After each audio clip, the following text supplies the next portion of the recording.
theme today I'd like to speak about is energy. And you know what? Energy encompasses all of the issues that everybody came and said they want to resolve. It's interesting for me because in my just thinking, I like to solve problems. And you know, there are little problems. Ran out of groceries, didn't buy me groceries. Little problems. And then there are bigger problems. I like to look at the biggest problems like time. Because my time here is very limited. Everybody's time here is limited. And let's make as big a difference for the best as we possibly can. Let's teach Kundalini Yoga. Help people to feel great. You know, help people to be the best they can be. And a theme that was on my mind was the theme of energy. And along the way, I found a couple of interesting quotes. There's a lot of stuff you find on the internet, but sometimes you find interesting things, and things that are topical, things that are applicable. And so I found a couple of very intelligent people, their words being quoted about energy. And one was a Serbian gentleman. You heard of the car called Tesla? There's an electrical car called Tesla these days. Yeah. Apparently it's a very good car. It's named after Nikola Tesla, who was one of the pioneers of electricity. Back when electricity was kind of dangerous. It was new, it was mysterious. People didn't know exactly what to do with it. We didn't have plugs all over the place. They were very intelligent and very innovative and very hard-working people who had to figure out, how this all works. And Nikola Tesla was one of those people who understood what people really didn't understand at the time. He had a vision of where electricity can go, where the world is all wired and we can all communicate with each other in a way that 150 years ago, 100 years ago, most people could not imagine. You could not imagine that I'm going to do ta-ta-ta-ta-ta and somebody in London is going to get the message. Yeah. And it's not in Morse code. So here's something that he said which resonated with me, and then I'll quote something else that someone else said which made a lot of sense. He said, if you want to find the secrets of the universe, think in terms of energy, frequency, and vibration. So, the secrets of the universe, which is the energy. And then I found another quote on the same page. Somebody did a bit of work and put these two quotes together, and it resonates very well. Here we have another genius called Einstein. We know Uncle Einstein, Albert Einstein. And he said, what we have called matter, right? We're surrounded with matter. Some of us got presents, matter maybe for Christmas. All this matter, we drove in some matter, right? We live in, there's matter, isn't it? It's matter. Lots of things matter, we said. Einstein said, what we have called matter, is energy. It's energy. Whose vibration has been so lowered, the vibration, Tesla was talking about energy. He's saying the vibration of this energy has been so lowered as to be perceptible by the senses. He's saying what we call matter, what we used to call matter, he says, is actually energy. It's energy in a form of a low frequency so that we can perceive it. So it looks solid. At a high frequency, you can't see it, you can't perceive it. But then he finishes and says, actually, there is no matter. There's no energy. So this is not physics class, right? You didn't come to learn physics. But what I'm getting at, I'm thinking of, the concept of Maya? You ever heard of Maya? Maya is a traditional concept for those who study Indian philosophy or know about yoga. Maya, I think in slang, Maya means money, isn't it? Maya. That's slang. I'm not talking about money, no. But the concept of Maya. Maya basically means the physical world, the physical universe. We're born into it through our mother. And also it means delusion. Thoughts which we have which are not right. Sort of a little neurotic, a little off the wall. That's also Maya. Getting lost in the Maya. You don't want to be lost in the Maya. You want to be a good yogi. And so I'm thinking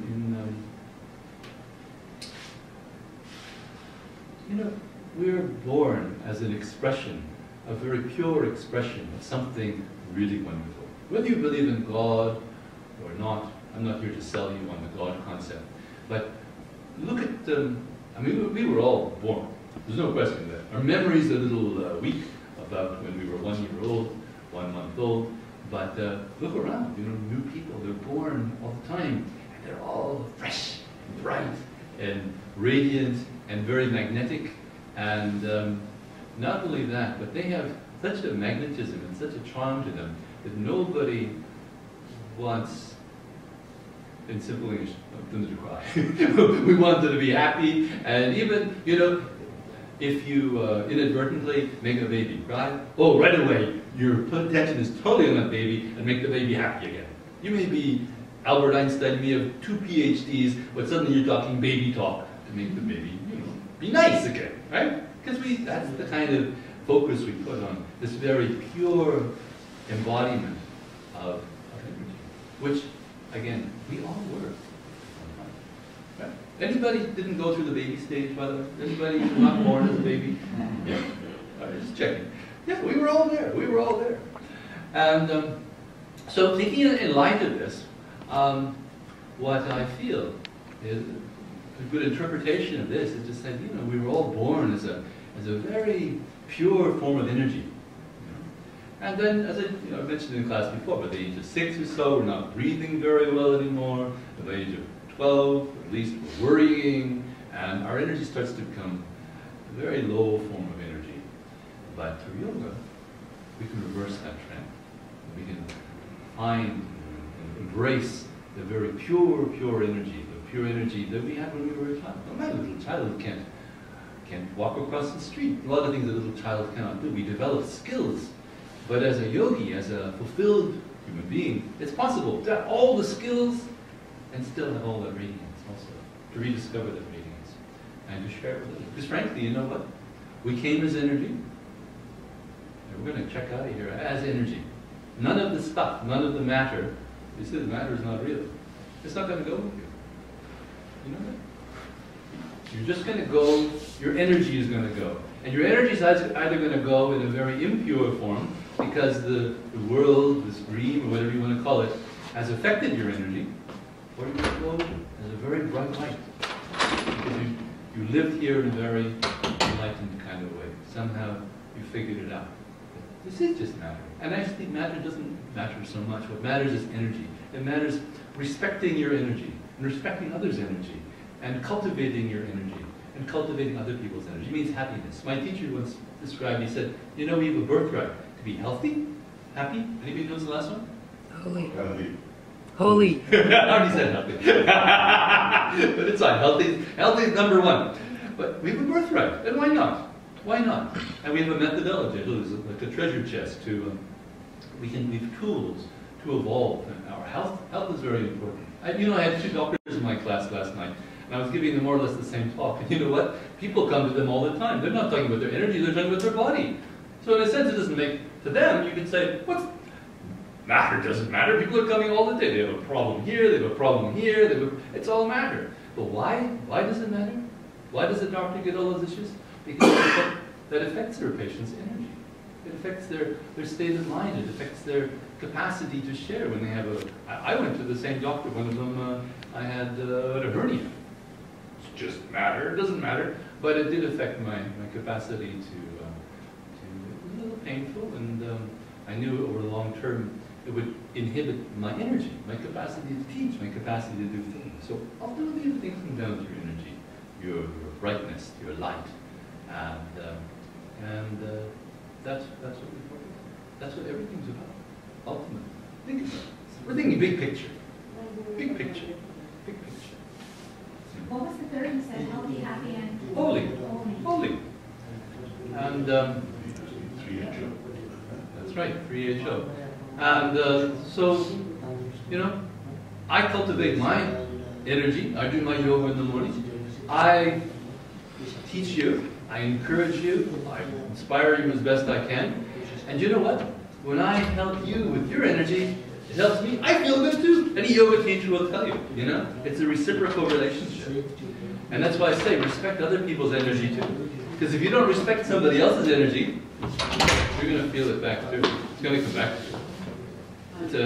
It's an open loop. It's an open loop, this energy system. And so that's my basic message. Think about it deeply, you know. All the stuff you surround yourself with. You know, you can even, my teacher told a story once. He said, you know, there was somebody once, she was going to make an impression. She was going to meet her sweetheart in a very expensive hotel. They were going to meet in the lobby and go for a night out. And so she got $1,000 pair of shoes. Right? She gave the talk like 30 years ago, so maybe now $1,000 shoes cost $2,000. Expensive shoes, right? You can imagine. From Italy or someplace. And so she got the expensive shoes, she got her nails done, she got makeup jobs, she had a massage, you know, she was getting all geared up. Then she got the clothes, the expensive clothes, like about $10,000, you know, really dressed up, totally dressed up. And then the jewelry. Okay, so the jewelry, maybe $500,000 jewelry, she was decked out. Okay, she's decked out. And so she goes in the hotel. Now, there's a doorman in the hotel. You know? And somehow the doorman says something and sets her off. Sets off her mood. Her mood goes off. And she yells at the doorman. And then she goes in and she sees her good friend. And she wants to make a good impression on him. She says, "See that doorman? Didn't he say to me? La, la, la, la, la, la, la." And you know what? This person who she's thinking, you know, maybe we have some long-term relationship, blah, blah. And he was thinking the same thing about her. He looks at her energy. He says, "Oh my God." And she put all this material around her, all this matter, right? All this stuff she paid good money for, and it couldn't hide the fact that her energy is not very high grade. You know? In the same way, you can have some very simple people, very simple, I met a few in my lifetime, you know, and their energy is great. It's very well. I'm not saying don't make money. My teacher made a lot of money. He was good. He got his MA in economics. I'm not saying don't make money, but don't hide behind your stuff, because your stuff is not what it's about. All right. So good. So welcome to class. Thank you. And let's do some.